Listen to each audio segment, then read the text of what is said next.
Listo, me confirman por favor si aparece el mensaje de que estamos grabando. Sí, Es profe, correcto, sí. Gracias. confirmado. Bueno, entonces con ese mensaje de confirmación de que hemos iniciado nuestra cátedra nómada de hoy, 22 de abril, le damos una muy cordial y calurosa bienvenida a todos nuestros participantes. Como siempre es un placer y una gran motivación poder estar aquí para aprender sobre estas temáticas que nos trae este semestre en temas relacionados con la ingeniería a favor o al servicio de la humanidad. Imagínense en esto.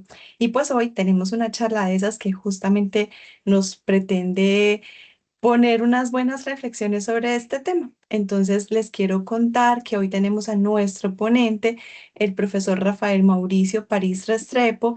Él es publicista de la Universidad Pontificia Bolivariana, es magíster en estética de la Universidad Nacional de Colombia y doctor en artes de la Universidad de Antioquia. Ha trabajado como docente y cuenta con experiencia en diversas universidades de acá, de nuestra ciudad de Medellín, y también ha trabajado en producción audiovisual experimental y como curador en el Museo de Arte Moderno de Medellín. El enfoque de esta charla plantea que la tecnología también puede entenderse no solo desde lo técnico, sino también desde lo sensible y lo social. Su ponencia, denominada Máquinas, Imaginación y Creatividad, nos ayudará a comprender un poco más sobre esto. Profe Rafael, no me queda nada más que decirte que en este momento el auditorio es todo tuyo. Bienvenido y que disfrutes esta experiencia. Muchas gracias. Como siempre, encantado de que me hayan invitado.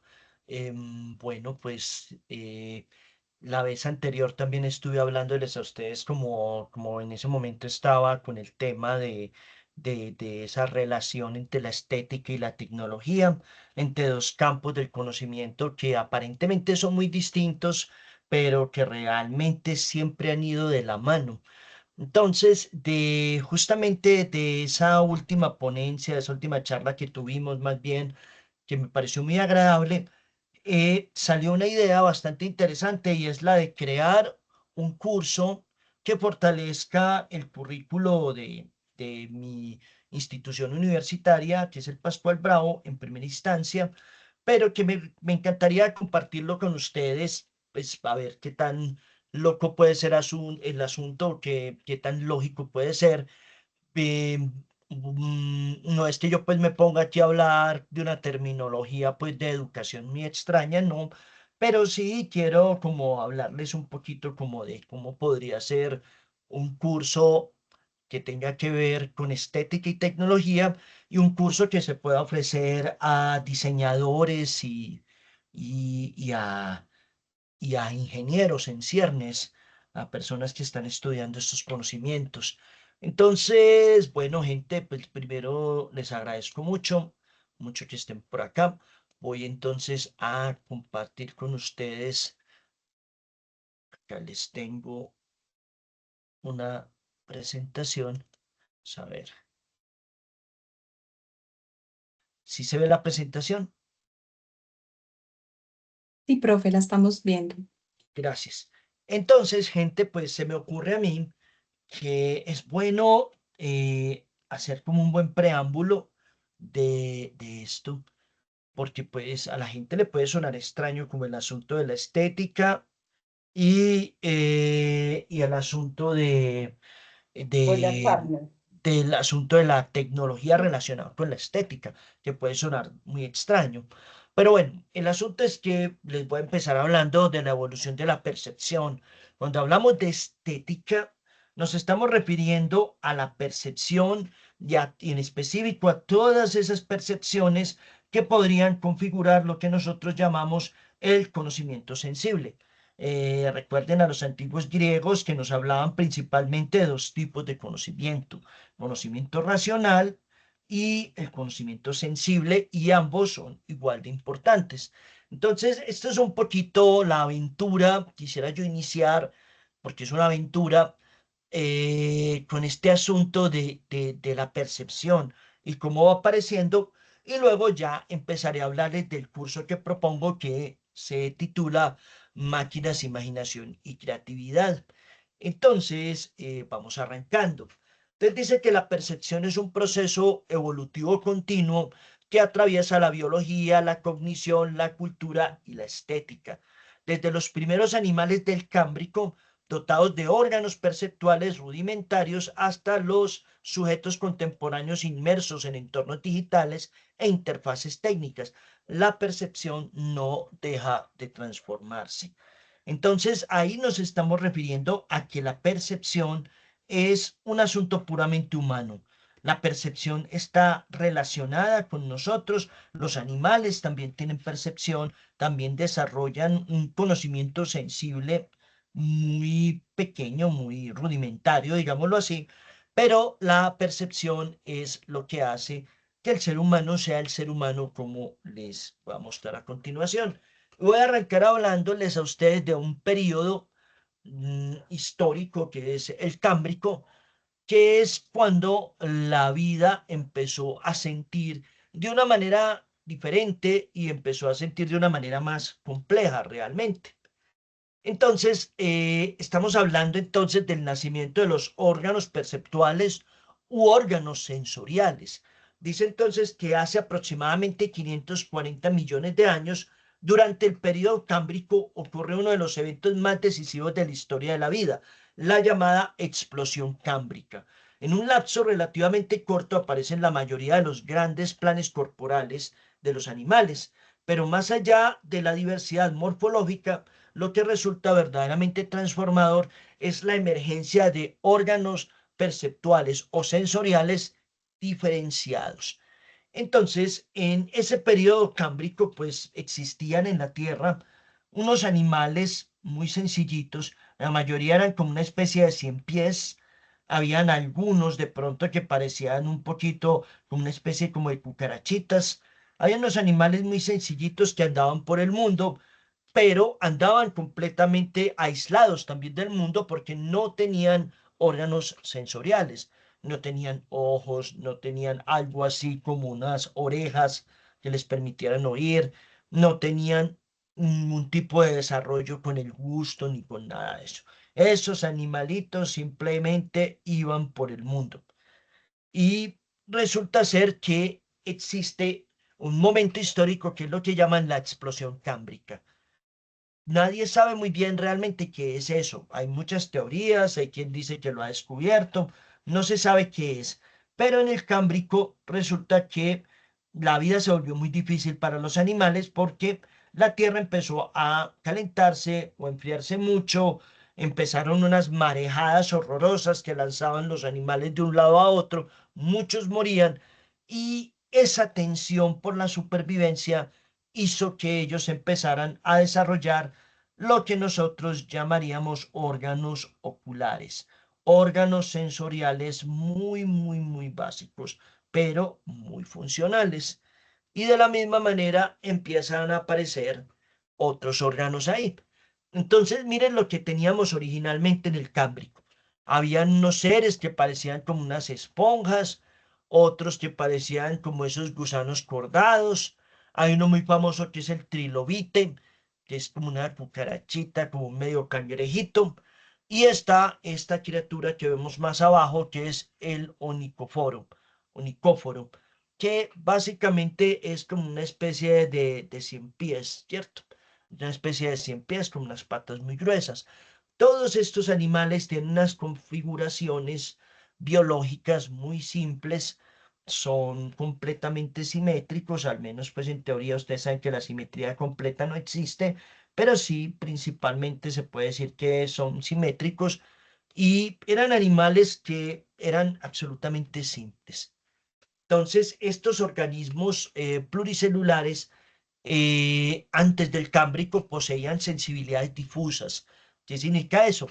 Que las respuestas químicas generales, reacciones lentas al entorno y una ausencia de dirección clara eran supremamente básicas. O sea, no interactuaban mayor cosa con el entorno porque no lo veían, no lo oían, no lo tocaban de mayor manera, ¿cierto? Pero con el Cámbrico aparecen esas innovaciones biológicas decisivas. Como les digo, aparecen células fotosensibles, óselos primitivos, ojos, podríamos llamarlo. Empiezan a aparecer esos metarreceptores capaces de detectar vibraciones, algo así como el tacto. quimiorreceptores especializados, algo así como el gusto, como el olfato. Todo esto, como les digo, aparece de una manera muy simple. Sistemas nerviosos simples, sensación térmica, tenían algún tipo de sensación térmica, y simetría bilateral y cefalización incipiente. O sea, como les digo, muchos de ellos tenían pues como esa simetría y tenían algo así como una cabeza, empezaba como a darse pues como a formarse como una cabeza incipiente. Palabras más o palabras menos, a estos seres les aparecieron los ojitos, las orejitas, algo así como el gusto y el olfato y algo así como el tacto. Acá, por ejemplo, podemos ver, esto sería como podríamos ver eso sería como una grietica, es como la mejor manera de explicarlo, como una grietica que tenía como esa especie de cabeza de uno de estos animalitos, como el trilobite, y podemos ver cómo poco a poco empieza a crearse un espacio en el cual poco a poco empieza a aparecer un órgano sensorial que podemos llamar ojo, un órgano ocular. Como les digo, nadie sabe muy bien qué pasó. La tensión por la supervivencia fue lo que pudo haber llevado a eso. Otra cosa es que estos seres no cazaban, o sea, era un mundo donde no existía pues el depredador y la presa, o la presa, no existía ninguno de los dos. Pensamos, pues algunos piensan que uno de estos gusanos accidentalmente se comió un gusano muerto y le supo delicioso, y desde entonces los empezó a buscar a su manera, y los otros gusanitos, para poder sobrevivir, pues desarrollaron los ojitos y desarrollaron todos estos órganos sensoriales. Claro, porque entonces si vos ves que se está acercando al depredador, pues puedes correr, ¿cierto? Entonces esas innovaciones no surgen para contemplar, o sea, no es para reflexionar sobre el mundo, sino para sobrevivir activamente en él. Percibir es en este punto detectar lo que importa: luz, sombra, movimiento, contacto. El entorno deja de ser un fondo indiferenciado y se convierte en un campo de diferencias significativas. Y miren ustedes que eso tiene mucha, mucha, mucha importancia. Miren que este, por ejemplo, es el trilobite. Aquí podemos ver una versión, pues, que han encontrado del trilobite. Obviamente no hay trilobites hoy en día, pero lo encuentran acá. Eh, Básicamente es lo que queda de un trilobite. Miren acá que esto ya es una reproducción que hacen de él. Dicen que fueron los primeros animales que existieron. Me llamó mucho la atención además porque lo encontré en Instagram. Y dice que existieron hace 250 millones de años. Y el éxito de ellos, o sea, su supervivencia, se debe a que fueron los primeros en tener ojos compuestos que les permitían huir y buscar comida. Este, por ejemplo, es uno de los ojos, miren que son como si fueran de piedra. Ujú. Eran hechos de mineral de calcita o carbonato de calcio, pero miren que son unos ojos como los de las moscas, son unos ojos compuestos, y eso ya les permitía a ellos interactuar con el entorno. Esto es mucho más importante y me voy a acelerar un poquito, voy a hacer el spoiler, porque es que tener ojos no es solamente un asunto no es solamente un asunto de supervivencia. Tener ojos es más complejo porque eso te cambia. ¿Por qué? Porque palabras más o palabras menos, uno se enamora de lo que ve, uno se enamora de lo que escucha, uno se enamora de lo que toca, de lo que huele o lo que prueba. Entonces, por así decirlo, por la llegada de los ojos, también entró al mundo del amor, entraron al mundo de los sentimientos. Y eso es muy complejo porque si nosotros somos como somos, es también porque descendemos del trilobite, que tenía ojitos para correr de los depredadores, pero nosotros ya usamos esos ojos de una manera diferente. La percepción cámbrica no separa sensación y acción. No hay distancia entre percibir y responder. el organismo no representa el mundo, se ajusta a él. O sea, palabras más o palabras menos, no vamos, no era un ser que usara, como habíamos dicho antes, esa percepción para reflexionar, es para correr, para que no se lo coman y también para poder acechar al que se quiere comer. Sin embargo, este ajuste ya implica una forma de valoración. Algunas intensidades atraen, algunas repelen, algunas anticipan peligro y algunas prometen alimento. O sea que ahí también ya empieza a haber una valoración del mundo, ¿cierto? Porque entonces si hay órganos sensoriales, hay unas plantas que van a saber más rico que otras. Si tenemos órganos sensoriales, van a haber unos espacios donde va a ser más agradable estar. Y si tenemos órganos sensoriales, vamos a saber qué es lo que causa el peligro y le vamos a temer y vamos a huir. Entonces, ya hay una valoración que se va a volver más compleja. De nuevo me voy acelerando porque ya nosotros que somos los descendientes de todo esto, vamos a tener unas valoraciones estéticas, digámoslo así, mucho más complejas que las que tenían el trilobite y sus amigos. Entonces, ahí es donde está el asunto. Tenemos órganos sensoriales y por lo tanto podemos experimentar, podemos percibir el mundo. Pero eso va a crear una forma muy específica de actuar y de pensar. Entonces, vamos a hablar del surgimiento de la imaginación biológica, que es algo también bastante importante porque es que la percepción y la imaginación también van de la mano. Dice entonces que la aparición de los órganos sensoriales o perceptuales diferenciados produce una consecuencia fundamental, que es la anticipación. Cuando un organismo puede detectar una sombra antes del contacto o una vibración antes del impacto, ya no vive únicamente en el aparece una forma elemental de futuro. ¿Qué significa eso? Lo voy a explicar de la forma más sencilla.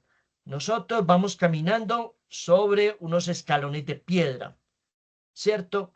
Nuestros ojos, nuestro sentido del tacto nos están dando una idea, incluso también el oído nos están dando una idea de ese espacio y cómo podemos caminar sobre esos escalones perfectamente sin caernos. Somos capaces de ver la distancia entre uno y otro, somos capaces de ver sabemos cómo pasar bien de uno a otro gracias a esos órganos sensoriales. Pero si vemos que uno de los escalones está quebrado, ahí la, se va a disparar una forma de imaginación que nos dice, si pisas ahí, te vas a caer. Nos está hablando del futuro. Entonces, ¿yo qué hago? Busco una solución para eso. Creo el futuro que si es propicio. Salto el escalón quebrado, por ejemplo. Entonces ya evito un posible peligro, ¿cierto? Pero eso es muy importante. Nosotros nos anticipamos, tenemos una especie de imaginación que nos permite anticiparnos. ¿Qué significa eso? Que vemos, por ejemplo, determinados alimentos sin probarlos, solamente viéndolos y decimos, uy, eso debe ser rico. Pues a estos animalitos ya les pasaba eso. Ellos empezaron a vivir en el futuro. Eso debe ser rico. Otra cosa es que lo comieran y supieran si era rico o no, pero ya tenían una cierta idea de las cosas. Ah, detrás de esa planta puede haber un depredador. No me voy a arrimar. Ven, es una forma de imaginación futura. Empezaron a pensar de una manera rudimentaria, pero empezaron a pensar en futuro. Entonces, esto es muy importante porque es el germen de nuestra imaginación, entendida no como una fantasía, como lo manejamos hoy en día, sino como una simulación corporal de escenarios posibles. Si pongo el pie aquí, puede pasar esto, si pongo el pie acá, puede pasar lo otro, si pongo el pie en esto, puede suceder aquello. El organismo actúa como si algo fuera a ocurrir. Este como si es el núcleo profundo de la imaginación, la posibilidad de planear ante lo que puede pasar. Entonces, miren que la imaginación biológica va a estar entonces relacionada con esos órganos perceptuales y esas percepciones. Se puede argumentar que los seres que tienen órganos perceptuales complejos desarrollan sentimientos, imaginación y cierta anticipación, y por lo tanto también desarrollan una cosa muy bonita que se llama conciencia. O sea, no son ya una cosa, tienen personalidad y pueden interactuar en sociedad con los demás y con el entorno. Entonces, miren qué tan importante es que esa cucarachita le hubieran salido ojos. Cuando a la cucarachita le salen ojos, no solamente pudo sobrevivir, sino que pudo anticiparse a lo que podía pasar y por lo tanto pudo desarrollar una imaginación y un gusto. Claro, porque entonces ya vemos lo que nos gusta, lo que no nos gusta. Y desde ahí se puede desarrollar una cierta personalidad. Cuando hablo de esa personalidad, no me estoy refiriendo al trilobite y a sus amigos, me estoy refiriendo más al ser humano que desciende del trilobite, digámoslo así, y que ya tenemos todas esas percepciones de una forma más compleja, todas esas percepciones y esa imaginación de una forma más compleja. Entonces, miren, por ejemplo, estos ejemplos de decisiones encarnadas. Gracias a los órganos perceptuales, a la experiencia y a las percepciones, nosotros ya podemos identificar si vemos un animal y corremos o si vemos un animal y nos quedamos, ¿cierto? Ya podemos calcular el paso de un lado a otro de un río. ¿Cierto? Ya podemos saber, bueno, esa piedra se ve como que sostiene mi peso o se ve como que no sostiene mi peso, ¿cierto? Ahora, interactuar en equipo, trabajar en grupo. Yo veo que, por ejemplo, en un partido de fútbol, alguien me está haciendo la señal de que me va a pasar la pelota y yo sé en qué punto más o menos pongo el pie para recibir la pelota porque soy capaz de percibir el movimiento del pie del otro y en mi imaginación soy capaz de saber dónde va a caer la pelota. Así que pongo mi pie donde va a caer la pelota. Y lo mismo, de esa manera sé, por ejemplo, si un camino es peligroso o es seguro. Si un camino está, por ejemplo, lleno de cardos, o sea, pues de chuzos, si se ve como que son piedras que pueden ser filosas, entonces no camino por ahí, sino por un camino que no vaya a ser peligroso, que vaya a ser más, de pronto más suave y más seguro para mí. Entonces, eso es bien, bien, bien importante o esos órganos perceptuales, órganos o órganos sensoriales, como ustedes los quieren llamar, van a llevar a unas experiencias y esas experiencias van a llevar a unas percepciones y esas percepciones van a llevar a la creación de un conocimiento sensible, digámoslo así. La mejor manera de explicarlo es con un ejemplo. Tengo un órgano perceptual, por ejemplo, me voy a centrar en el tacto. Soy un niño que está conociendo el mundo a través del tacto y toco la llama de una vela y me quemo. Ahí tuve experiencia y lo sentí gracias a un órgano sensorial. Ahora, ¿qué pasa? Si vuelvo a tener la experiencia de quemarme, ya no tengo ninguna duda de que si toco el fuego me quemo. Eso me lleva a esa percepción. Tocar el fuego te quema. Ahora, todas esas percepciones, todas esas opiniones, todas esas conclusiones que vienen de lo sensorial, se van a convertir en el conocimiento sensible. Ese que les decía que era tan importante para los griegos, tanto como el conocimiento racional. Entonces, yo voy a brincar aquí rápido, no les voy a dar más vueltas porque creo que ya vamos en este punto bien con esta introducción, pero ahorita incluso me pueden hacer preguntas si quieren. Pero, ¿qué va a pasar? Ese desarrollo de órganos sensoriales es fundamental porque eso nos va a llevar a sentir las cosas, a sentir el mundo, a sentirnos más cerca de unas cosas que de otras, más cerca de unas personas que de otras, o más cerca de unos objetos que de otros, ¿cierto? Y eso va a llevar a una configuración social, porque nosotros nos juntamos con los que sienten cosas parecidas a nosotros. Entonces dice que del animal que percibe al humano que sabe que percibe, que eso es bien importante.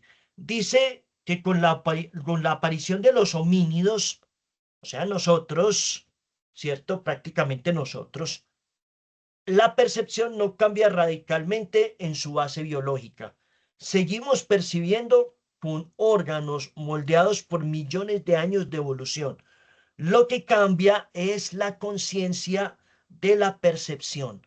Los animales no saben que están mirando, no hacen una reflexión sobre lo que miran, ¿cierto? Ellos lo utilizan para sobrevivir, pero no piensan sobre lo que están percibiendo. En cambio, nosotros sí, nosotros nos hemos caracterizado porque lo que vemos, lo que oímos, lo que olemos, lo que probamos o tocamos, siempre nos lleva a algún tipo de opinión, de reflexión y, y algo que incluso muchas veces, digamos, opiniones que muchas veces nos transforman. Son opiniones que hacen que seamos lo que somos, ¿cierto? Entonces, para los antiguos humanos, percibir es estar en relación con un mundo vivo. No existe una separación clara entre sujeto y entorno, entre ver y conocer, entre sentir y creer. La percepción es compartida, ritual, corporal y situada. ¿Qué significa eso? Que los primeros humanos no veían el mundo como algo separado de ellos.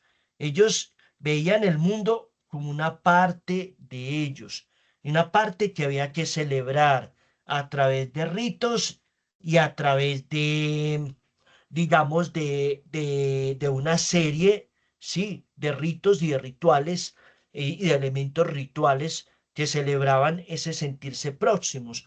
Por ejemplo, una tribu, por ejemplo, que vivía al lado de un río y pescan salmones, pues ellos van a alimentarse del salmón y en cierta forma se van a sentir parte del salmón y van a empezar a crear toda una mitología en torno al cómo una entidad que puede ser el dios del salmón les dio el salmón para que no murieran de hambre. Ven, el salmón se vuelve entonces parte de ellos, parte de su historia. Y no va a ser lo mismo para un grupo de personas, por ejemplo, para una tribu que viva en un desierto, que para una tribu que viva en una selva o cerca del mar. O sea, el entorno los va a moldear, ¿cierto? La piel, por ejemplo, tiene determinado color porque el sol le da la exposición al sol le da ese color, pero también esas percepciones nos hacen que seamos como somos. Por ejemplo, una tribu que viva en un entorno muy amable, no se va a decir cualquier cosa, como un bosque, no va a ser tan agresiva como una tribu que viva en un entorno más difícil como el desierto. Porque si tú te descuidas en el desierto, perfectamente te puedes morir. Entonces la percepción de ellos, las percepciones, su conocimiento, digámoslo así, sensible, por llamarlo de alguna manera, va a ser muy basado en la supervivencia y en la agresividad. No es lo mismo que otros que estén en un bosque donde probablemente las cosas van a ser más tranquilas, por ejemplo. Entonces, el entorno no es un objeto neutral, es un agente activo, como les digo, un agente que transforma. Las montañas, los animales, los sonidos, las cuevas poseen fuerza, intención y presencia. Entonces, eso es bien importante. Luego, paso rápido a esto para ya irme a lo que vamos. Ellos van a empezar a hacer algo muy interesante y es que van a empezar a llevar esa historia con el entorno, todas esas percepciones del entorno van a empezar a volverlas arte. Y eso es un punto importante, Por ejemplo, percibir es participar, porque es también buscar formas de participar de este entorno, de este mundo. Y entonces el arte rupestre no puede entenderse como una representación, como pasaba en el mundo de los griegos. Y entonces la estatua de un caballo, la representación de un caballo. En este caso, no. El arte rupestre es, no, es una prolongación perceptiva del entorno. Es una forma de interactuar con el entorno. Si ellos crean, por ejemplo, la pintura, eh, no va a ser como estamos celebrando que estuvimos en una cacería. No es como hoy que tomamos la foto del paseo, no. Es algo más profundo. Podemos decir que religioso, casi podríamos decir que religioso. Lo que hace es activar una relación con la casa o con los espíritus o con más que todo, con una memoria colectiva.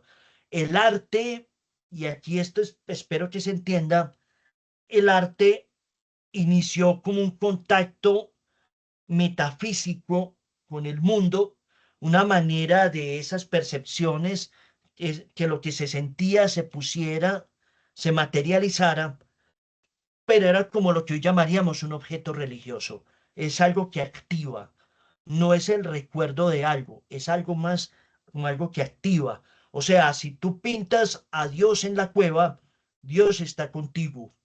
Si tú pintas la casa en la cueva, la casa va a ser productiva para la tribu. Entonces, no hay una separación, digamos, entre el sacerdote, por decirlo de una manera, y el artista. Y el arte es una cosa que tiene un contexto puramente religioso. Y miren ustedes que aquí está la memoria de la tribu, pero cada vez se va volviendo más compleja, porque cada vez se van volviendo más técnicos. Y al volverse más técnicos también, el conocimiento sensible se va volviendo más complejo, ¿cierto? ¿Qué sentimos frente a estos personajes? ¿Cierto? Lo religioso se vuelve más complejo, lo histórico y político se vuelve más complejo, pero es también porque el arte está volviéndolo más complejo. Miren ustedes, cada vez se vuelve más complejo y eso lo puede uno ver. Por ejemplo, los renacentistas que logran un arte tan hermoso, tan lleno de detalles, tan lleno de detalles, elementos mágicos, místicos, que deja de ser una pintura y se vuelve la presencia de Dios en nuestra casa, por ejemplo. Entonces es algo bastante interesante. Bueno, voy a dejarlo acá y me voy a poner a hablar del curso. Esto incluso, gente, sería como más o menos el inicio del curso que yo propongo. Voy a volver a compartir, disculpen. Gente, así rápidamente. eh, Hasta ahora sí se entiende lo que les he contado. Sí me he hecho entender.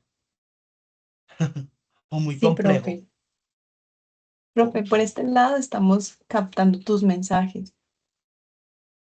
gracias. Qué bueno. Bueno, estoy compartiendo, ¿cierto? Sí, estás compartiendo, vemos tu escritorio del computador y ahora una presentación, Cátedra Nómada, Máquinas, Imaginación y Creatividad. Súper. Entonces vamos con esta segunda parte. Hay una cuestión importante y es que todo esto que les estoy contando también va permeado por la filosofía. Y los filósofos del mundo antiguo pues conversaban sobre las percepciones, les parecía importantísimo esas percepciones y toda esa suma de percepciones que es el conocimiento sensible, y hablaban de la belleza y hablaban del arte, siempre han estado presentes ahí, pero cuando llega el siglo XVIII, un señor alemán de apellido Baumgarten empieza hablar de que va a crear un campo del conocimiento llamado estética, que lo han descrito de muchas maneras. Si ustedes abren libros de estética, casi que cada uno te da una definición distinta de lo que estudia ese campo del conocimiento. Lo que les puedo decir es que la estética en general, lo que uno podría decir es que sí es una reflexión en torno a las percepciones y una reflexión en torno al conocimiento sensible y todo ese lado sensible humano que tenemos. Entonces resulta que en mi institución, que es el Pascual Bravo, hablamos mucho de que nuestra identidad está muy relacionada con lo que llamamos vocación tecnológica. ¿Qué llamamos nosotros vocación tecnológica? Básicamente, para nosotros es muy importante lo pragmático. Lo pragmático se centra en la resolución de problemas. Cualquier objeto puede ser estudiado desde varios ángulos. Si miramos filósofos, por ejemplo, del siglo XVIII para acá, hablan de cuatro lados desde los cuales uno puede mirar cualquier cosa: lo pragmático, lo estético, lo ético y lo lógico. Incluso a la hora de construir un producto del diseño, una máquina de la ingeniería, podríamos mirar esos cuatro ángulos. Lo pragmático sería qué problema resuelve. Lo estético sería la interacción de ese producto, de esa máquina con las personas. O sea, es fácil de levantar, es agradable de ver, cómo suena, suena de una manera agradable o desagradable. Eso sería lo estético en buena medida, ya con una valoración como la que usamos hoy en día de las percepciones como algo que puede ser agradable o desagradable. Lo ético, pues, estaría relacionado con lo que conocemos como el bien, como la moral, pero también con la ley. Entonces, esa máquina, ¿cómo se maneja? ¿Cómo es el buen uso de esa máquina o el mal uso de esa máquina? Y por supuesto, todas las instrucciones de lo que puede ser el buen uso de esa máquina. Y por supuesto, la lógica, toda la parte científica que permitiría innovar todo lo anterior de lo que estábamos hablando. Entonces, pensando sobre eso, dije, bueno, ¿qué tal un curso que tenga que ver con esa vocación tecnológica, con esa resolución de problemas, desde el diseño, desde la ingeniería, pero dándole importancia a lo estético, a lo sensible? Hoy en día es muy valorado. Yo quiero hacer énfasis en eso. Es muy valorado lo sensible porque pensaría yo que antes éramos muy insensibles. No nos importaba mucho si cuando hablábamos ofendíamos a alguien. Incluso en mi generación pasa un poco todavía eso. O sea, no somos muy de chistes que pueden hacer sentir mal al otro, aunque nos puede parecer divertidísimo el chiste. Hoy en día hay algo que a mí me parece principalmente bueno, y es que sí se hace un énfasis en esa parte sensible del trato del otro. O sea, es importante ser sensible, no solamente con los que son como nosotros, sino también con los que son distintos a nosotros. Entonces, eso me gusta. Hay un rescate de ese lado de la estética y que tiene un impacto también en la ética, en la moral. Ah, esa persona es insensible, me parece que se porta mal. Mira, cuando digo que la persona es insensible, estoy hablando en términos estéticos, pero cuando digo que se porta mal, estoy hablando en términos éticos. Todo eso va muy de la mano.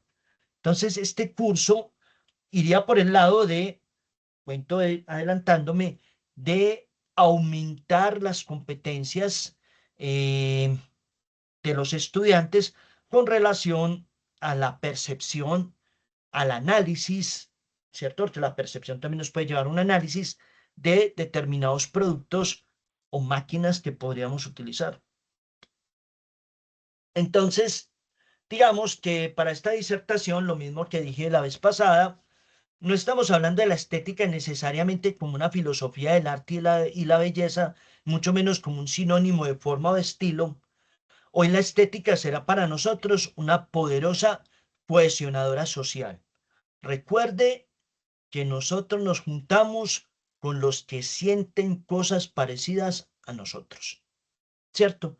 Por eso es que uno cuando encuentra a los amigos en la universidad, es muy curioso porque uno se junta con los que tienen gustos parecidos, con los que sienten cosas parecidas a uno, que oyen o la misma música, o les interesan, tienen los mismos intereses, deportes. Por ejemplo, los deportes pueden ser también un asunto de sensibilidad, de emociones muy fuertes, no los que piensan, digamos que nos gusta determinados elementos, cuestiones de la vida semejantes, que tenemos ese gusto, esa sensibilidad en común.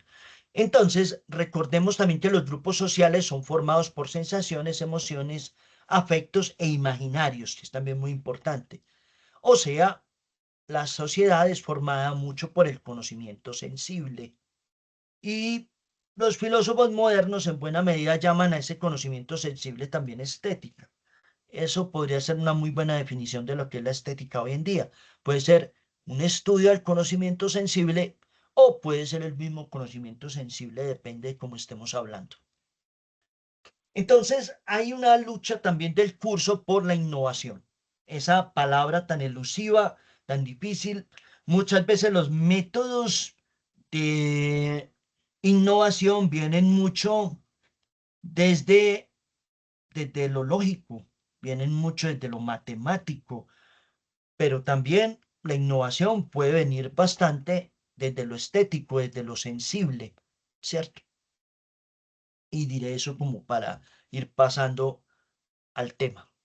Entonces esta cátedra pues busca mostrar cómo la estética, entendida no como un adorno, sino como una dimensión constitutiva de la experiencia humana, se convierte en motor de innovación y transformación cultural.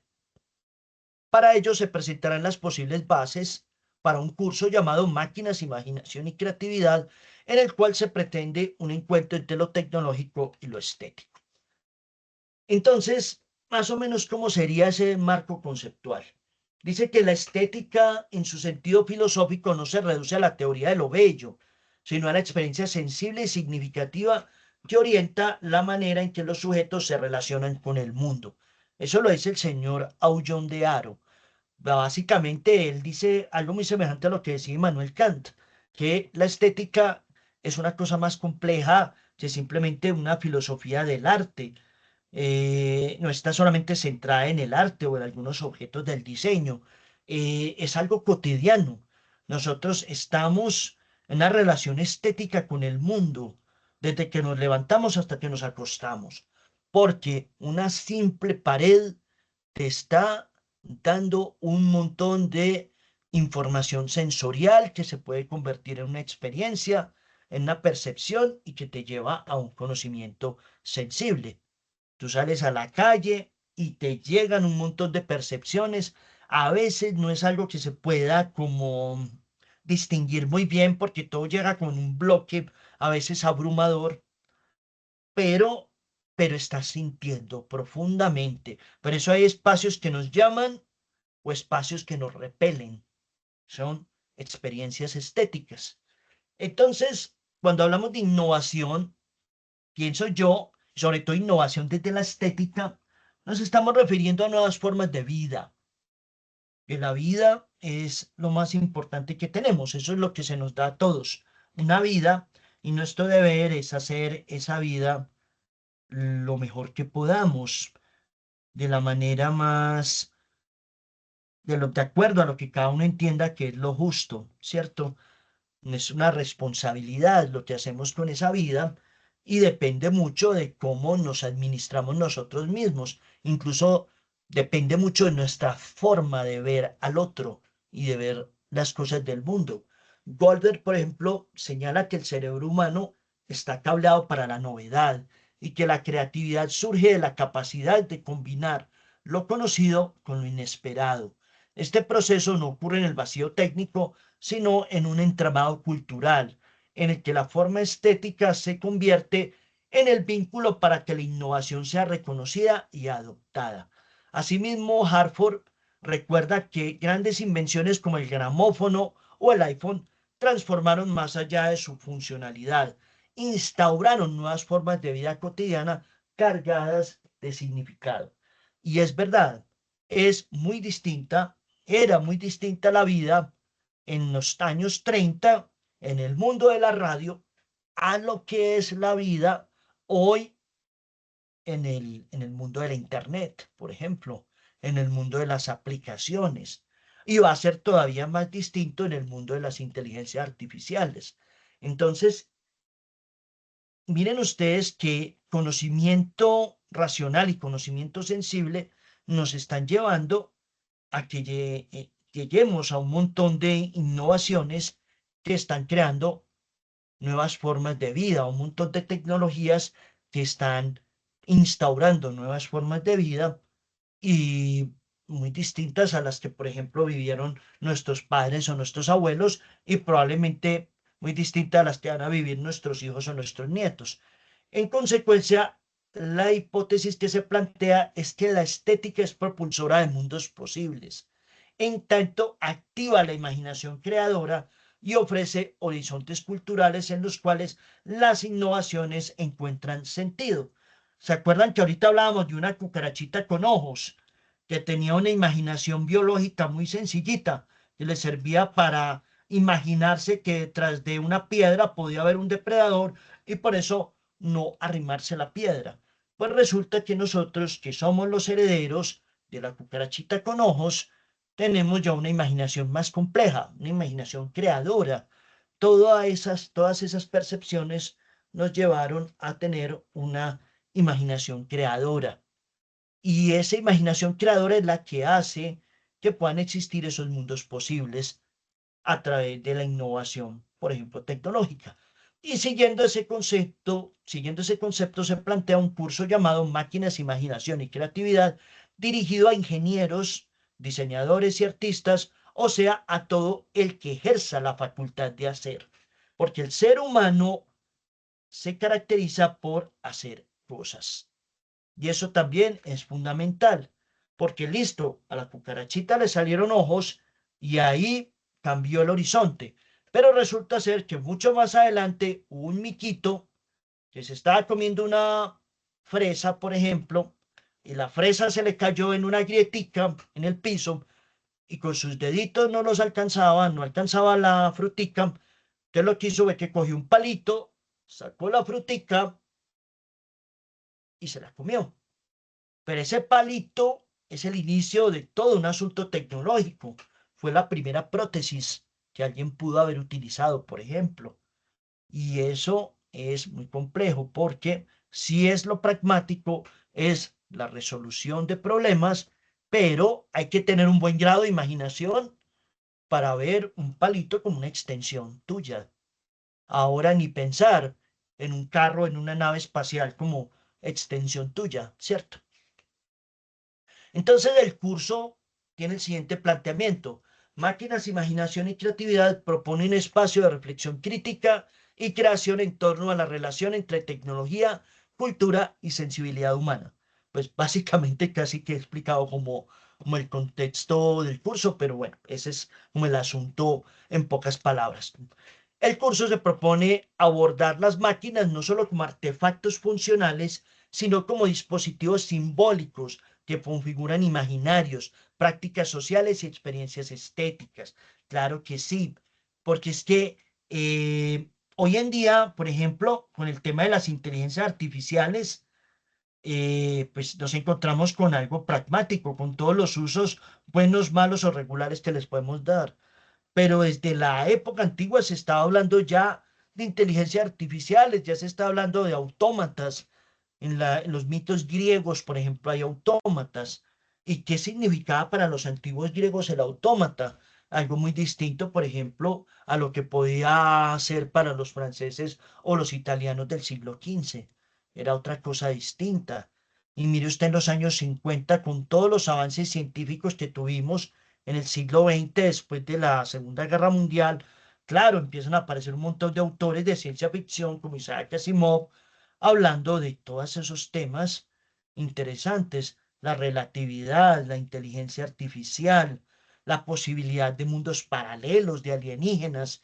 Se necesita mucha imaginación y, por supuesto, el científico también ha sido niño y el científico también ha sido una persona con una imaginación creadora que puede nutrirse de todas esas historias, ¿cierto?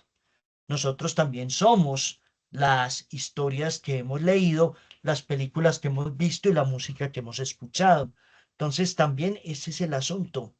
Estamos buscando por ejemplo, lo que dice acá, que se problematiza el papel de la imaginación como mediadora entre lo técnico y lo humano, porque ese es el asunto.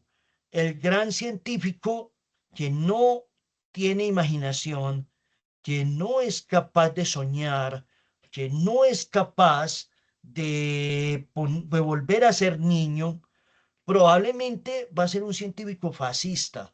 Y eso es terrible porque mucho de lo que nos hace humanos es toda esa sensibilidad de la imaginación. Entonces dice que aquí eh, vamos a reconocer el papel de la imaginación como mediador entre lo técnico y lo humano, reconociendo su potencial para resignificar el uso y sentido de la tecnología en contextos contemporáneos. Claro que sí, en muchas historias de ciencia ficción nos dan nociones de cómo usar bien la tecnología o cómo también la estamos usando mal. Entonces, este curso responde a la necesidad de integrar dimensiones técnicas, culturales y estéticas en la formación del diseñador o el ingeniero.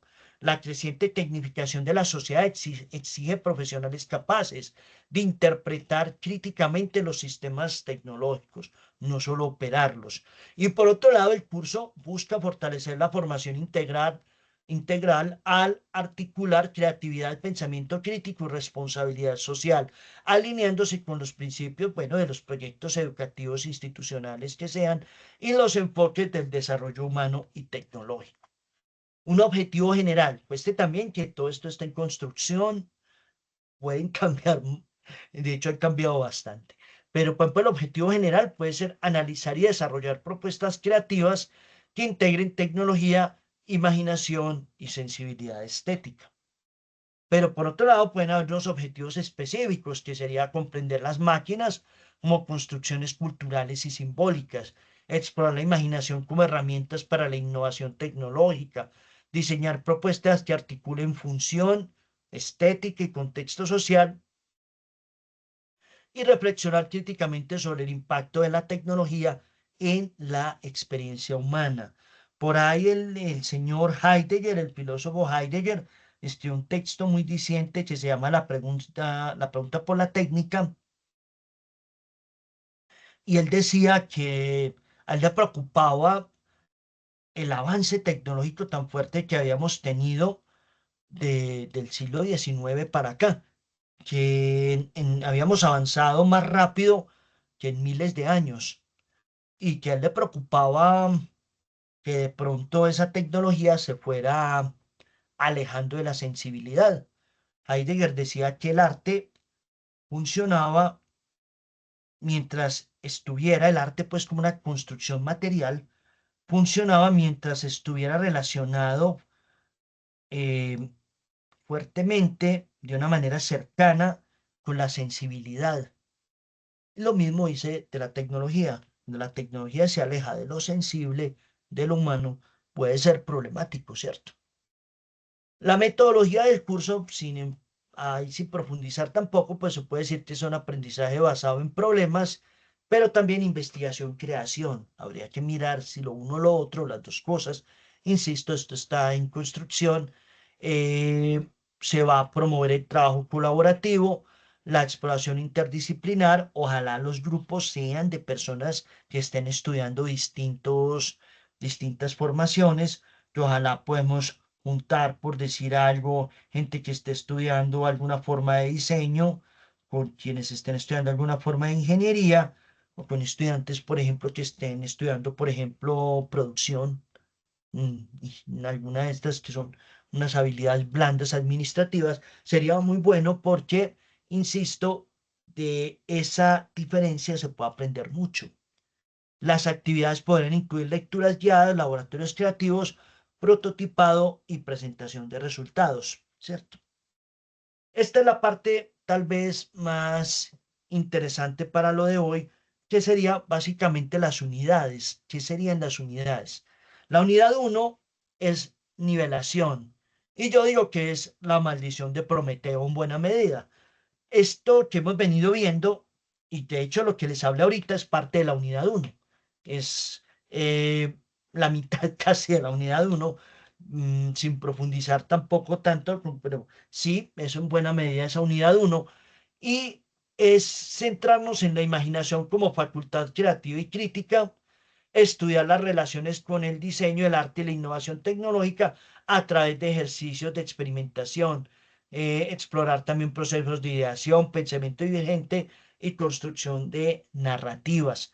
Entonces, se va a presentar la imaginación como un resultado de lo sensorial, de lo perceptual, y como la base, como ese puente, como dice aquí, entre lo posible, lo realizable. Porque digo yo que la maldición de Prometeo, porque en los mitos griegos, Prometeo es un titán, que es una especie como de dios salvaje, es un titán que crea a la humanidad, pero también es el que les da el fuego del conocimiento. Entonces, cualquier tipo de conocimiento, y me parece muy bella esa metáfora del fuego como conocimiento, que eso la encontramos en el cristianismo con el fuego del Espíritu Santo, es muy bonito, porque sí, esa es la maldición. Claro que pensaba que no era maldición, pues bueno, esto está en construcción. Como les digo, podría ser más bien el fuego de Prometeo. Sería el primer paso del conocimiento, ¿cierto? Aunque el conocimiento causa dolor, no es sino que se vean las historias de Frankenstein o la lean, y por eso creo que la maldición de Prometeo, pues estaba pensando en Frankenstein un poco, pero podría ser simplemente el fuego del conocimiento. La unidad 2 veríamos las máquinas desde la perspectiva de Vulcano. Vulcano es un dios que los griegos llamaban Hefestos y los romanos lo llamaban Vulcano.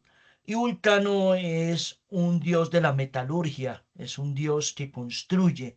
Es el dios del fuego, pero el fuego que sirve para construir, por ejemplo, artefactos, no sé cuál será el término, máquinas, aparatos de metal, por ejemplo.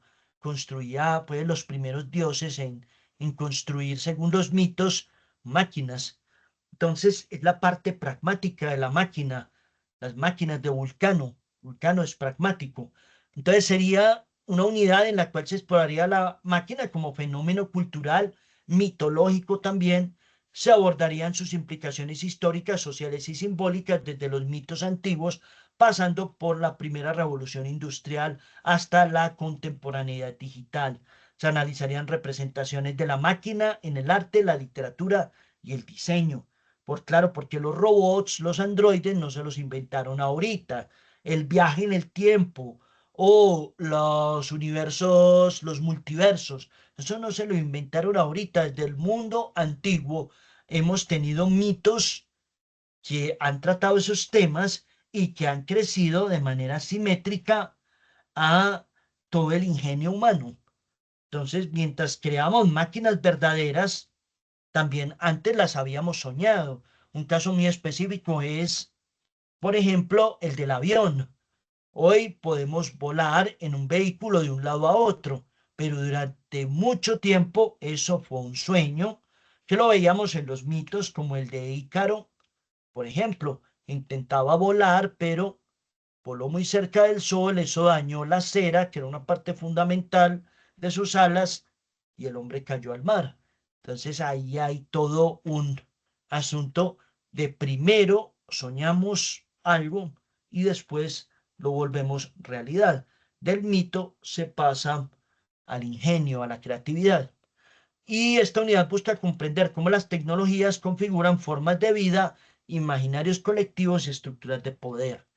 La unidad 3, que es la final, son las máquinas de Venus, donde vamos a estar centrándonos en ese lado estético de las máquinas, no el lado pragmático de la máquina, ni el lado ético de la máquina, ni tanto el lado lógico de la máquina. nos interesa la belleza, la estética de la máquina. Entonces aquí se abordaría la dimensión estética de la tecnología, se analizarían las experiencias que emergen de la interacción con objetos y sistemas tecnológicos. Se reflexiona sobre la relación entre forma, función y percepción. Los estudiantes desarrollarían propuestas que integren sensibilidad estética, usabilidad y contexto cultural. Entonces, claro, como pueden ver, se usan metáforas de los mitos, en este caso Prometeo para el conocimiento primigenio que resuelve, Vulcano para la máquina funcional y Venus para la máquina como objeto bello. Como vamos de tiempo, creo que ya vamos terminando. Entonces, como les digo, se buscaría que fuera el planteamiento, no tanto la realización, pero sí el planteamiento de un proyecto de investigación, creación, que puede llegar hasta cierto punto de prototipado y que se articule mucho el aspecto, sobre todo, de imaginación. Y máquina, imaginación, experiencia estética. No necesariamente tienen que ser máquinas absurdas como las que les gustaban a los dadaístas, pero sí podemos partir de objetos cotidianos y cómo esos objetos cotidianos podrían ser embellecidos o cómo podrían volverse más siniestros, o cómo podrían volverse más grotescos, o cómo podrían volverse más sublimes, porque es que la estética, la propiedad estética, no es solamente lo bello, lo feo. Entre lo bello y lo feo hay un montón de grados que incluirían lo pintoresco, lo sublime, lo, lo feo, lo siniestro, lo grotesco, lo mágico. Hay un montón de objetos que pueden generar distintas experiencias estéticas, distintas sensaciones, y eso sería lo que incluso trabajaríamos aquí bastante. Entonces, habría obviamente una justificación teórica, habría una presentación de el prototipo y se valoraría la coherencia entre la idea, el contexto y el prototipado.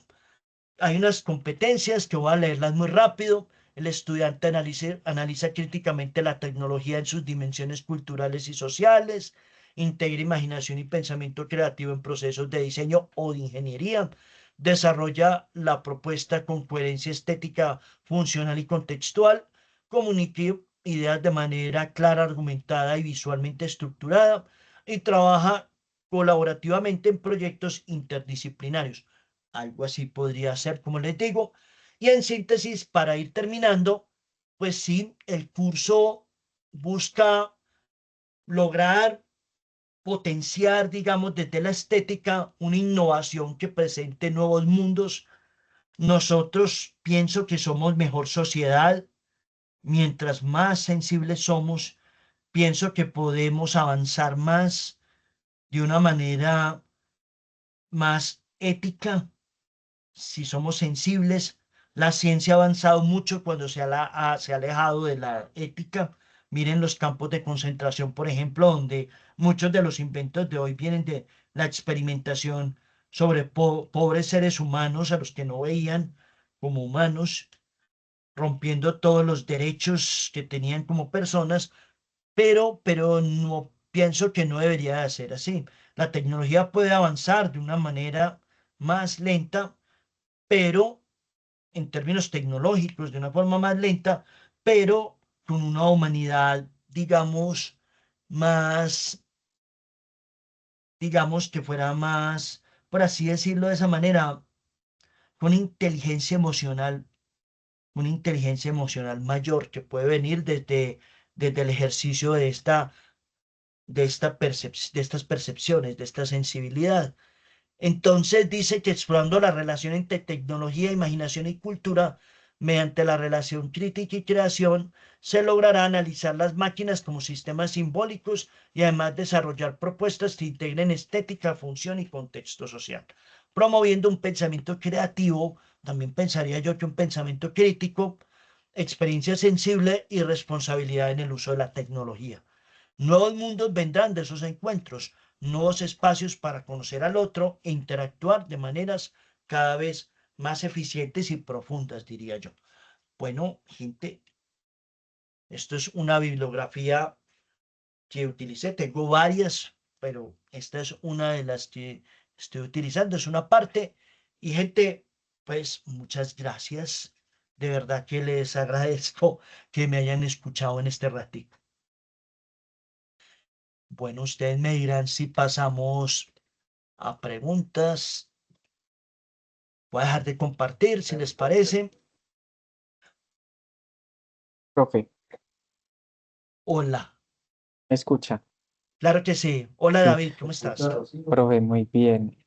Muchísimas gracias por la charla. Yo soy la persona pues encargada de transmitirte las preguntas eh, que hicieron los asistentes durante la presentación. A mí me pareció bastante interesante ese contraste entre la innovación desde la lógica y lo matemático y desde lo estético. O sea, uno como ingeniero se imagina pues como o percibe las máquinas como un conjunto de mecanismos ahí que se rigen por leyes físicas, y nunca había pensado pues para las novedades técnicas que hoy se consideran significativas, cómo convergen estos dos enfoques de la innovación. Me parece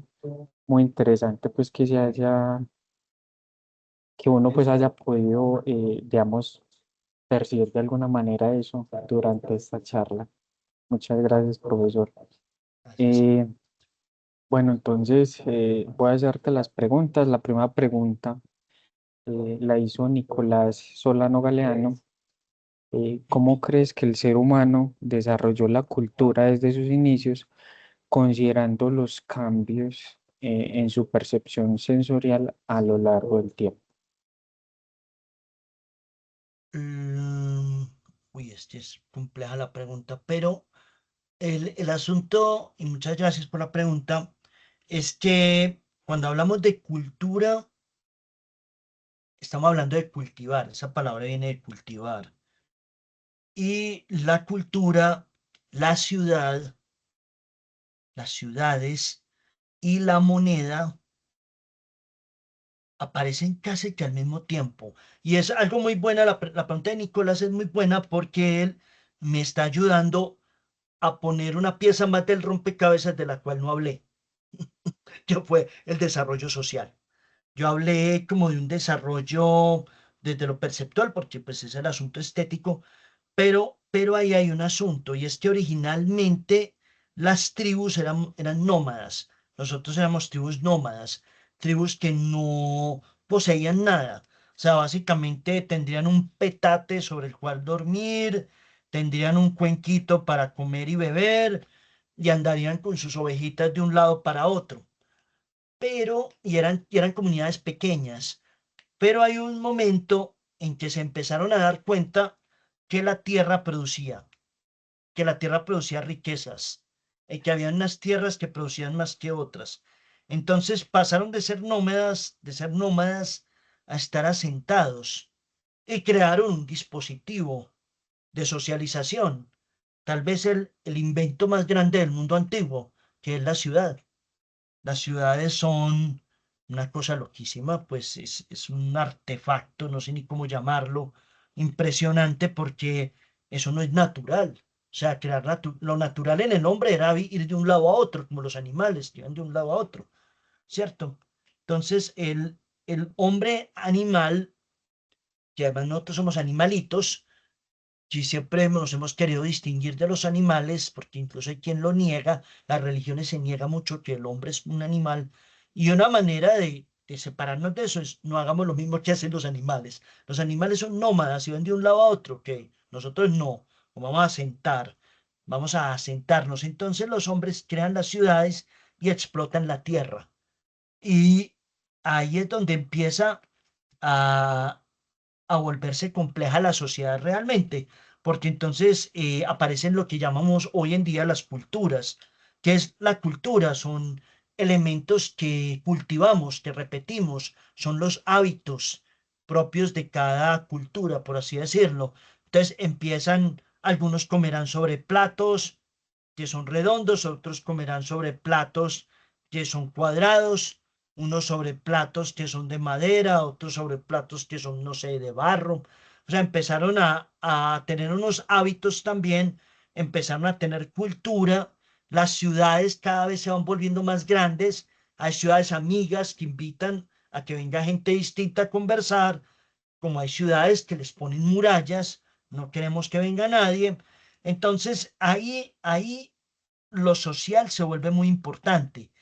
¿Qué es muy importante ahí entonces? El asunto de que lo que hablábamos ahorita de la prótesis, que es una parte de nosotros, eh, esa ramita que utilizó el miquito para poderse comer la fresita, eso sigue creciendo y ya tenemos un artefacto complejo, muy complejo que llamamos ciudad. Esa es la respuesta a lo que Nicolás dice. Faltaban las ciudades, pero es que al mismo tiempo empiezan a hablar todos un idioma común, que es el griego, se llama, ay, griego vulgar, creo que se llama. Empiezan a hablar ese idioma común para poder hacer negocios entre ellos. El comercio se dispara y los reyes ven que los campesinos se están volviendo muy ricos, entonces eso hay que manejarlo. Entonces inventan las monedas.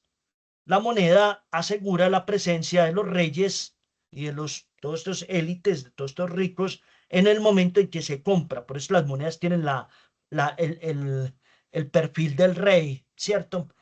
Y ellos jugaban con eso, porque entonces ya la gente no hacía trueques, sino que jugaban hacían el intercambio de algo por monedas. Y para ellos no dejar de ser ricos, los reyes, para no dejar de ser ricos, le bajaban el valor a las monedas en determinado momento cuando los campesinos tenían muchas monedas, ¿cierto?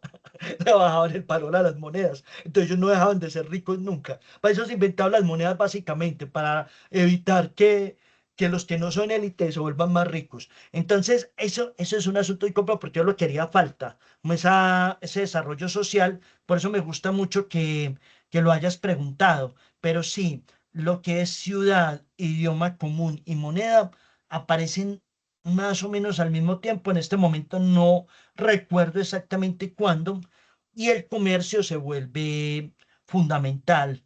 Y la cultura, o sea, lo propio de nosotros, empieza a enriquecerse también por lo de los demás.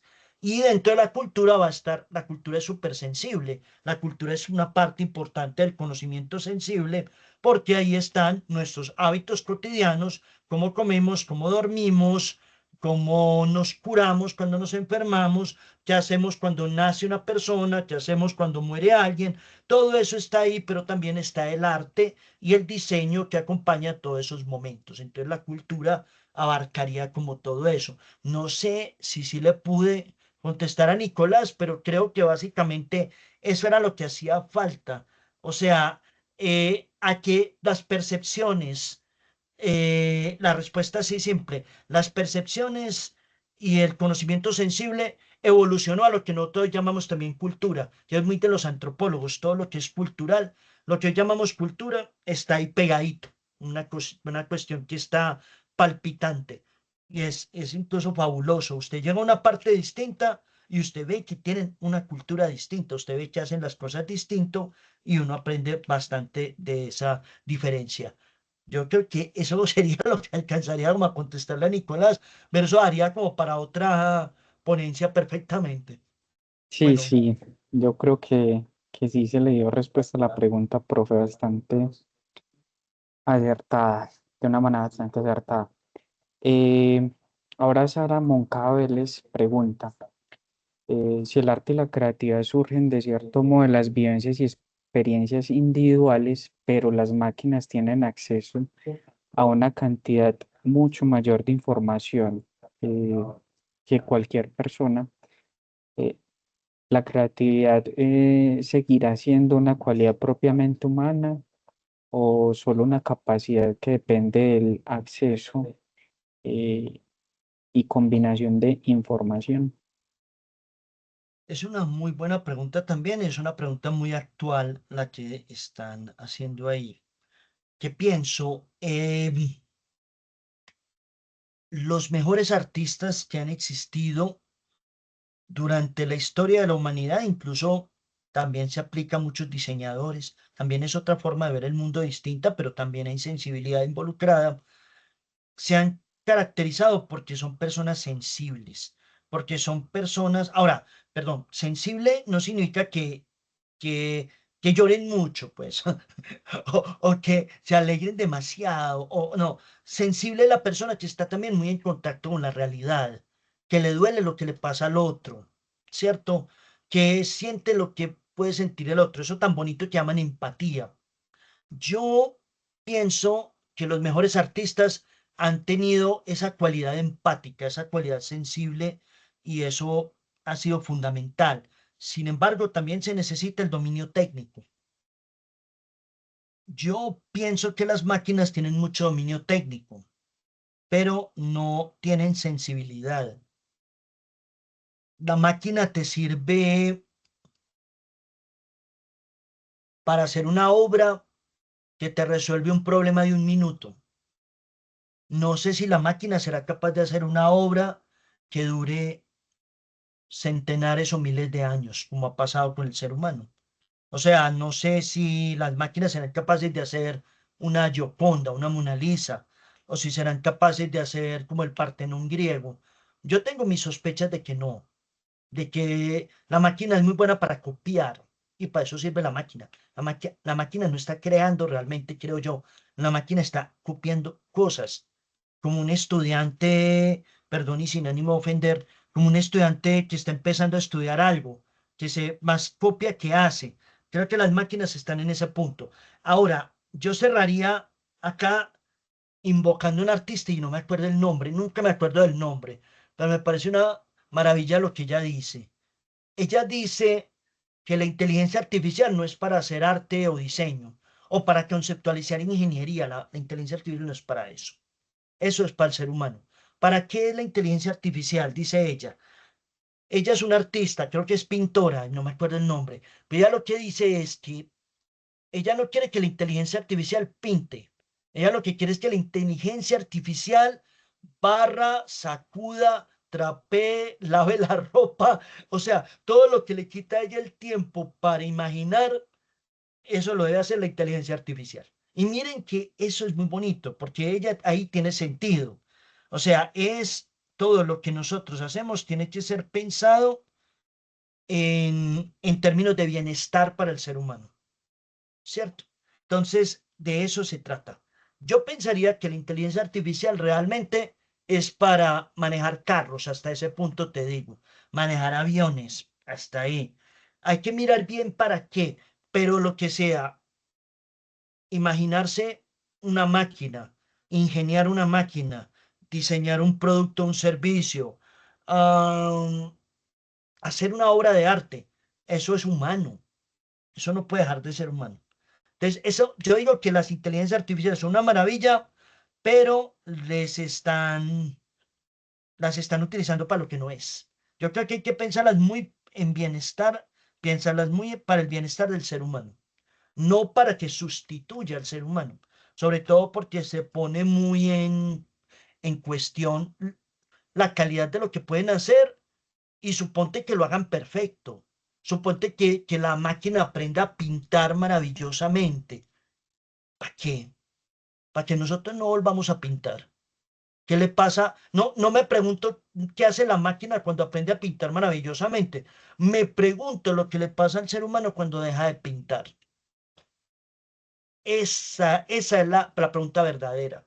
¿Qué pasa cuando el ser humano deja de inventarse una máquina que resuelve un problema? Supóngase que lleguemos a un grado loquísimo en que las máquinas hagan máquinas. ¿Para qué? O sea, ¿qué le pasa entonces al ingenio del ser humano? Exacto. Entonces la pregunta no es la máquina, probablemente lo van a hacer maravillosamente, pero ¿qué le pasa al ser humano cuando ya no hace las cosas? Ustedes vieron una película llamada Wall-E, donde me imagino que ustedes han visto esa película donde la humanidad entra en decadencia porque le pusieron a los robots a hacer todo. Eso es lo que nos puede pasar. Vamos a dejar de ser funcionales, creería yo.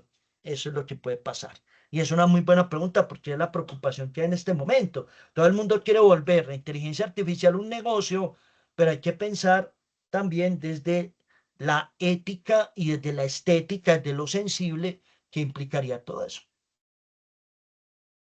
Sí, contame qué más hay por ahí. Gracias, profe. Eh, a ver, por acá hay una pregunta de Jan Flames, J. Sinigui, bailarín. Profe, usted mencionó que la estética impulsa mundos posibles. ¿Cree que la tecnología actual nos está ampliando esa imaginación o nos está volviendo más pasivos al percibir? Es posible que estemos más pasivos. Es que en general, ¿qué es lo que nos pasa a nosotros? Estamos muy industrializados. Desde el siglo XIX para acá estamos industrializados. El ideal de la industrialización es la máquina, justamente. El robot, parte del imaginario viene de ahí. El robot es el que hace las cosas mejor que el ser humano. En las películas, el robot es presentado como un ser superior. Y es muy curioso que exista esa idea de que la máquina es la que hace mejor las cosas. Em, Ahora, ¿cuál es el asunto? Como existe ese ideal, nos están poniendo a nosotros a trabajar como máquinas y a tener hábitos como de máquinas. Usted se levanta todos los días a la misma hora, usted se come su desayunito a la misma hora y usted se monta en el metro o en el bus o en lo que sea a la misma hora, entra por la puerta del trabajo a la misma hora, sale a la misma hora y vuelve a su casa a la misma hora. O sea, estamos convertidos en relojitos, también somos como máquinas. De hecho, eso no es tan en sí necesariamente tan grave porque el ser humano es tecnología. Nosotros somos tecnología. Si nos quitan la tecnología, nosotros estamos fusionados con la tecnología, es parte de nosotros. Si nos quitan la tecnología, volvemos a ser un miquito que se subió a un árbol. Pero al mismo tiempo estamos metidos en unas formas tan maquinales que nos estamos volviendo como máquinas. A mí, por ejemplo, me parece que las redes sociales son muy buenas para encontrar libros, para encontrar películas, pero tú no puedes dejar que la red social piense por ti. Yo veo, por ejemplo, muchos memes, veo muchas noticias súper cortas en redes sociales donde básicamente están haciendo todo el trabajo de deducción, todo el trabajo de reflexión, lo están haciendo por ti. Y te dicen, es que esto es la verdad. Este tal persona es un ladrón. Este tal persona es una maravilla por tal y tal razón. O sea, no es como antes que te sentabas a leer tu librito y tú sacabas la conclusión. O tú veías la película, el documental y sacabas la conclusión. No, ya las redes sociales sacan la conclusión por ti. Esa película es buena o es mala. Este libro sirve o no sirve. Eso es muy peligroso. Ahí es tal vez a lo que se refieren con la pregunta porque yo siento que sí nos han adoctrinado un poco desde ahí y nos han repetido y repetido determinadas ideas y nos han vuelto un poco maquinales en ese mal aspecto. O sea, ya dejamos que otros piensen por nosotros a través de los medios que además son unos canales de una tecnología también muy inmensa.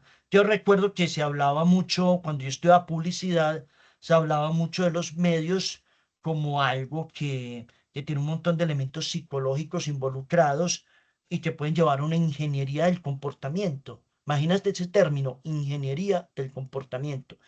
Yo, ¿qué aconsejo? Sigamos pintando, sigamos esculpiendo, sigamos leyendo, sigamos viendo películas complejas, sigamos haciendo el esfuerzo mental, porque eso es lo que nos va a permitir darnos cuenta si nos están volviendo maquinales o no. También es importante, y eso lo hablan mucho desde la creatividad, desde la creación. Los artistas dicen creación y los publicistas dicen creatividad. Es muy curiosa esa terminología, pero por ejemplo, desde la creación es tratar de hacer cosas distintas durante el día. O sea, que no todos tus días sean iguales, que tú, si por ejemplo te levantas un día a la misma, a las 8, otro día trates de levantarte a las 7 o a las 9. Eso te va a activar distinto. que trates de hacer cosas distintas, que haya un día para hacer deporte, que haya un día para trabajar, que haya un día para estudiar. Ahorita como los horarios nos los arman también prácticamente, es también bueno eh, buscar ese espacio para uno mismo y que uno trate de hacer cosas diferentes un poquito. Quedarse en la rutina sí es como volverse un poquito maquinal, ya que estamos con ese tema, y dejar que otro piense por uno. Entonces hay que tener cuidado, buscar cómo ser creador, cómo ser creativo, sobre todo salirse de esas burbujas en las que nos están metiendo muchas veces, hablar con gente distinta por eso yo digo que mis cursos, este curso, por ejemplo, que propongo debería de ser con estudiantes de distintas formaciones. Si tengo ingenieros, diseñadores y estudiantes de producción, va a ser muy chévere. Ahora, no me quejo si, por ejemplo, solamente tengo ingenieros, puede lograrse algo muy chévere, pero siendo muy sincero, es más chévere si estamos mezclados. Entonces, se imagina las perspectivas que van a tener para resolver un problema. Eso va a ser fabuloso. Entonces, tratar de hablar con el otro que es distinto, que hace cosas distintas a ti, es la clave para mucho del bienestar al que aspiramos en el futuro. Si nos empezamos nomás a juntar como el que es como nosotros, como dicen, por ejemplo, desde el fascismo, júntese nada más con el que es como usted, ahí sí nos jodemos, porque ahí es donde se va atrofiando el cerebro. Dale, compa, ¿qué más preguntas hay? Listo, gracias, profesor. Eh, Andrés David Colina Luna hace la siguiente pregunta. ¿Podríamos decir que seguimos siendo nómadas al intentar investigar un nuevo mundo donde el ser humano podría seguir viviendo y evolucionando, pero no ver la posibilidad de adaptación al nuevo mundo en la Tierra? Si el ser humano podría ser capaz de sobrevivir a la radiación o a la polución del aire, ¿sería un avance de la civilización o un atraso de la misma? Hay como cuatro preguntas ahí. Cuatro en una. Pe- Pero está muy buena la pregunta. Yo pensaría que la pregunta va mucho por el lado de la adaptabilidad del ser humano. Yo pensaría que sí, pero ser capaz de adaptarse es lo que nos ha salvado. Bueno, me recuerda a esa pregunta algo también, y son las extinciones. O sea, la Tierra durante 5 veces ha tenido unos organismos dominantes. Primero tenía los organismos unicelulares y algo pasó porque todos se murieron. Luego tuvimos los organismos pluricelulares. Algo pasó y se murieron.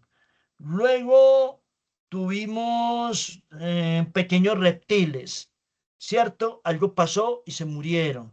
Luego tuvimos dinosaurios, grandes reptiles. Creo que ese es el orden. Algo pasó y murieron. Y luego tuvimos mamíferos como los mamuts y como estos animales como los de la era de hielo. Algo pasó y se murieron. Y ahora estamos nosotros, ¿cierto? Eh, no es para asustarlos, pero todos los que han dominado el planeta han desaparecido en algún momento. Entonces, hay quienes dicen que nosotros sí podemos durar mucho más que los otros, porque sí tenemos la capacidad de adaptarnos, tenemos la capacidad, gracias justamente a los órganos sensoriales, a que somos capaces de crear percepciones y conocimiento sensible, y que tenemos la ciencia de nuestro lado, podemos darnos cuenta de que si el entorno puede estar cambiando de manera peligrosa y podemos hacer algo frente a eso. Entonces, si el asunto es por adaptabilidad, creo que podríamos sobrevivir. Ahora, pensando en la pregunta, pienso que también la adaptabilidad viene mucho de la imaginación. Por eso es que vemos películas de zombies, por eso es que vemos películas apocalípticas, distópicas. Claro, uno ve esa película y uno dice, bueno, ¿qué haría yo en ese caso? ¿Qué haría yo si sucediera eso? Es un ejercicio intelectual interesante. ¿Qué podría uno hacer en ese caso? Si en este momento el mundo como lo conocemos colapsara. Ese es el asunto. Entonces, esos mundos imaginados nos sirven para adaptarnos también, para tener una idea hipotética de cómo podríamos adaptarnos a determinadas circunstancias. Creo que ese es un buen ejercicio también, y estoy apuntando aquí para el curso. Ese es un buen ejercicio posible. Pero pienso que la adaptabilidad siempre va a estar ahí como un problema real o como un problema hipotético, pero pensaría yo que siempre van a estar presentes para que podamos ir avanzando. Pero la clave es no quedarnos quietos, primero, y segundo, que lo que sentimos, lo que imaginamos, esté conversando mucho con lo práctico y con lo científico. Ahí yo creo que se logran las grandes cosas. Listo, muchas gracias. Y aquí tenemos la última pregunta planteada por Jenny Alejandra Mancera Carmona.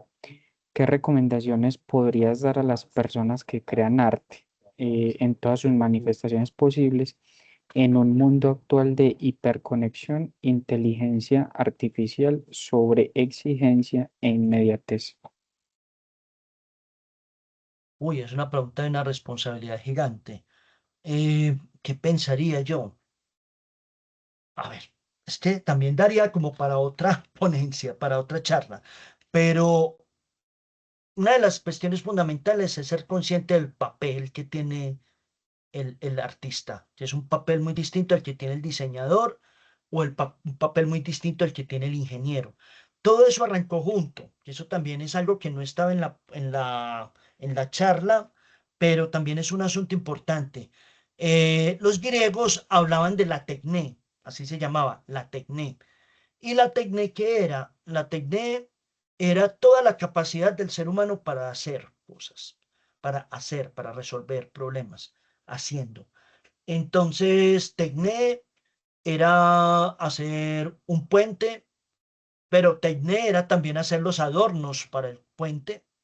Tecné podía ser, por ejemplo, crear la fachada de una casa, pero Tecné también podría ser hacer una vasija o hacer una pintura. Entonces, todo estaba juntico. Eh, el que hacía la Tecné tenía que saber un poquito de ingeniería, tenía que saber un poquito de diseño, un poquito de arte. Ya después sucedió que se empieza a separar un proceso que empieza en el medioevo y que empiezan a separarlo y empiezan a decir, ah, es que esto está más cerca a un conocimiento práctico y científico y esto está más cerca de lo sensible y esto está más cerca de lo otro. Entonces lo separaron y llega un señor muy querido llamado Leonardo da Vinci, en general, no es solamente él, son los renacentistas, y ellos empiezan a hablar de las artes del diseño, que buscan que hacer un puente entre esos métodos de la ingeniería y esos métodos del arte. Y mira que Leonardo da Vinci era un sabio. ¿Y qué hizo? Puso otra vez todas esas cosas a conversar, pero de una manera muy ordenada. Y ahí es donde nace en buena medida el diseño. Entonces, ¿qué pasa? De todas maneras, hay momentos en que se juntan y momentos en que se separan. Una diferencia grande y es muy curioso y no sé ni qué van a pensar de mí, pero yo creo que un ingeniero no necesita saber de filosofía para hacer bien su trabajo. Si quiere, puede aprender filosofía como algo personal. El diseñador no necesita saber filosofía para poder diseñar, para poder hacer un buen trabajo. No lo necesita.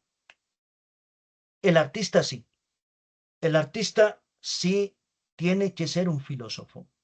El artista está en una situación muy curiosa y vuelvo y les digo también es lo que yo, digamos que es las formas de pensamiento con las que yo me he alineado y hay otras opciones distintas, pero creo que sí, creo que normalmente la filosofía estaba muy en manos de los religiosos y de los políticos, pero como a ellos les interesa es el poder, acuérdense de Nietzsche, que hablaba de que ya cuando se estudiaba la ética, ya no era tanto la moral, sino el poder lo que estaba mandando la parada. Entonces, como los políticos y los religiosos se dedicaron al poder, olvidaron la filosofía. La filosofía quedó muy en manos del artista. Entonces, ahí está la gran diferencia. ¿Cuál sería mi consejo? Aprender filosofía, pero aprender filosofía no es leerse un montón de libros, es tener los referentes filosóficos y vivir de una manera filosófica, interactuar de una manera reflexiva con el mundo, darte cuenta de qué está pasando, cuál es la realidad. Yo trato mucho de que mis estudiantes comprendan la realidad en los cursos, porque hoy en día no quieren que veamos la realidad. O sea, las redes sociales están ahí para ocultar la realidad, no para mostrar la realidad, para ocultar la realidad. Entonces, yo pensaría que el buen artista tiene que estar muy en contacto con la realidad y la mejor manera de estar en contacto con la realidad es ser un poco filósofo. La, la, el arte tiene hoy en día dos opciones. O se vuelve parte de las industrias creativas y culturales, que eso les encanta porque es el mundo del entretenimiento que se puede vender. Yo respeto al que quiera meterse ahí y hacer canciones que sean bien malucas, pero que vendan un montón de plata, y unas películas como medio hartas, pero que hacen mucha taquilla, ¿cierto? Porque no les importa tanto la calidad de la obra de arte, sino que venda bastante. Entonces, los artistas hoy en día los están ingresando mucho al mundo de las industrias creativas y culturales. Pero hay una opción muy buena. Y esa opción muy buena es que se hable de la vida, que se hable de lo que no habla. O sea, el artista, ¿qué tiene que hacer? Pienso yo, mirar de qué nos está hablando, de quién no se habla. ¿Quién es la persona invisible en la sociedad? Ese es al que el artista tiene que visibilizar. ¿Qué acto, qué acción se está invisibilizando? El artista tiene que hacer visible eso que está pasando, esa acción, sea como sea. Así se pongan problemas por mostrarla. ¿Qué lugares, qué sitios, qué sociedades se están invisibilizando? Eso es lo que el artista tiene que hacer visible. Entonces, miren que es muy distinto. Yo, por ejemplo, tengo estudiantes que tienen algo de diseñadores y algo de artistas. Y conozco ingenieros que tienen algo de ingenieros y algo de artistas, porque tampoco es así la cosa, ¿cierto? La gente tiene muchas facetas, pero la clave para el lado artístico es estar muy en contacto con la realidad a través de una postura filosófica. Ahora, el arte ha evolucionado de algo, y eso le da tres ataques a la gente, ha evolucionado de ser algo estético, o sea, algo que atrae con el color, con la línea, con la textura, por ejemplo, con las tipografías, con lo que tú quieras visual, por ejemplo, a hacer un arte conceptual. Entonces ya, por ejemplo, el señor Catalán pone un banano pegado de la pared y la gente se enoja mucho. Pero la pregunta es la siguiente, porque entonces empiezan a comparar. Ay, es que antes hacíamos la Venus de Botticelli y hoy pegan un banano de la pared y mire la decadencia del arte. No, la cosa es distinta. El banano de Catalán no está borrando a Botticelli.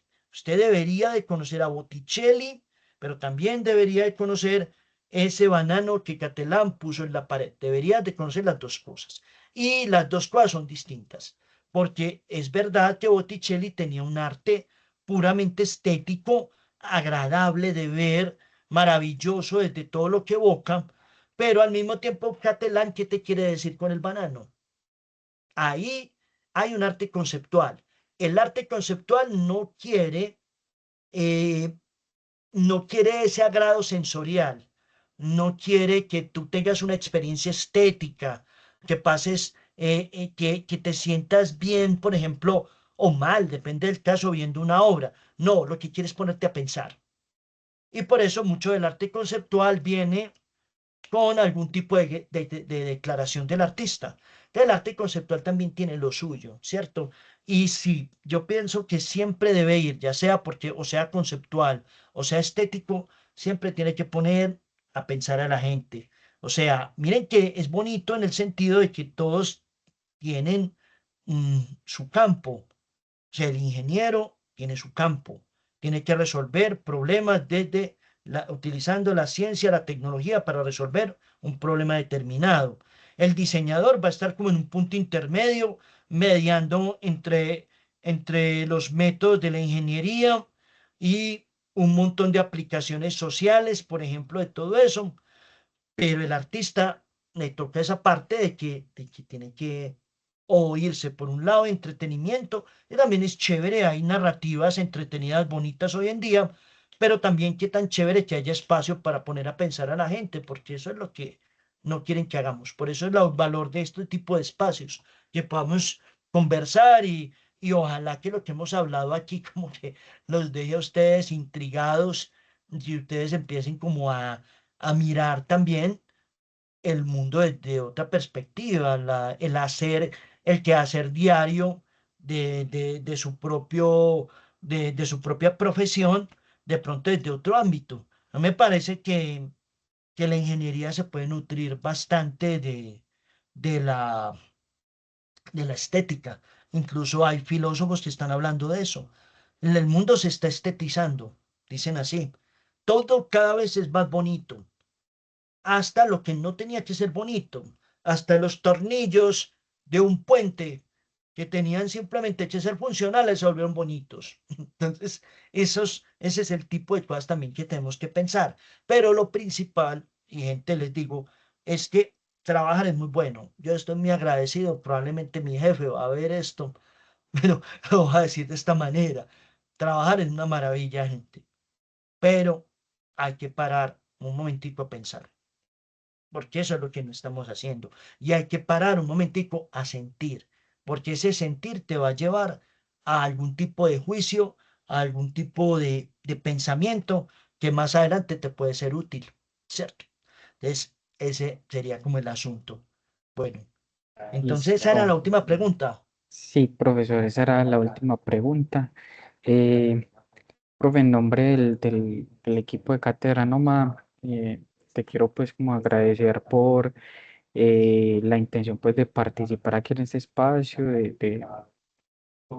de asistir, ¿cierto? Y orientarnos con este tipo de charlas. Para finalizar, nosotros solemos proponerle al ponente que dé una pequeña reflexión, un par de minutos, que condense toda la información y las reflexiones que se intentaron pues como transmitir a lo largo de la presentación.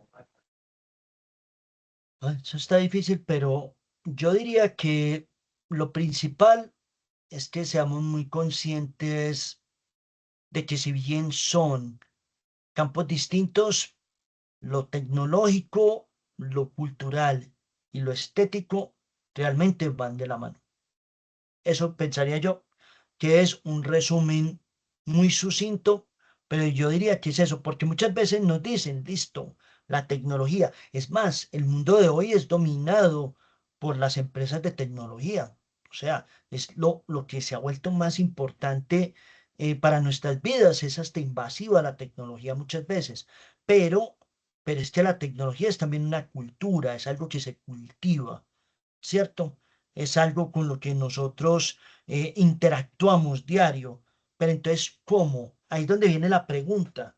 Si somos medio tecnológicos, si estamos mm, encerrados en una cultura, no sé si esa será la palabra, estamos, mm, estamos ahí haciendo parte de una cultura, pues, ¿cuál es la manera? ¿Cuál es la forma de esa interacción?